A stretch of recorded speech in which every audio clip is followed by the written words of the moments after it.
Happy Friday and welcome back, gnomes, parents, and teachers. This is Mr. H with a little bit of a social studies update. Even though we've only been back in school for 2 days, I did want to kind of let you in on what we've been doing these last 2 days and what we're going to be working on in the next couple of, well, days. Let's say days.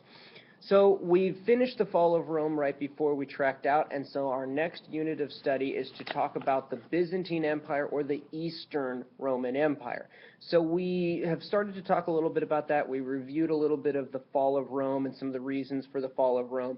And then today we started to talk a little bit more fully. We did this a little bit yesterday about why the Eastern Empire survived, why this Byzantine Empire went on for 1,000 years after the fall of Rome.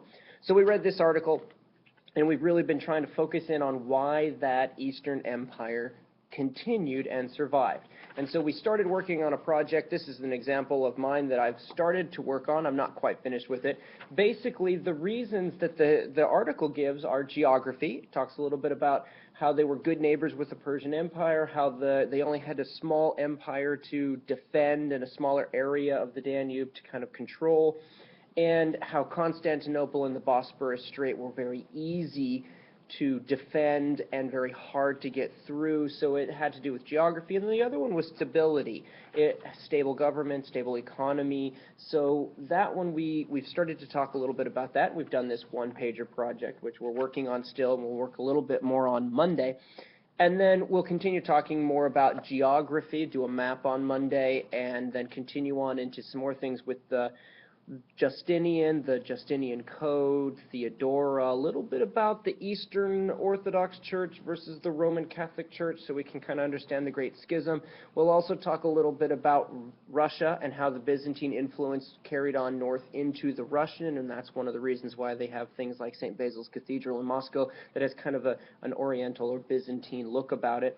And we'll talk a little bit about the Vikings as well, maybe a day about the Vikings and Mongols coming in at the end of the Byzantine Empire.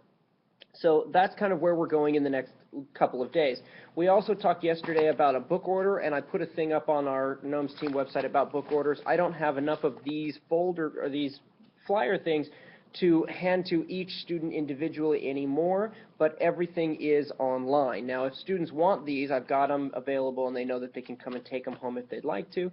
Our book orders are going to be due on February 3rd, which is not next Monday, but the Monday after that, and there are some really good selections in there. So if you need help with some book choices, or if you need help on how to log into the Scholastic site and figure out how to order online, just send me an email and let me know.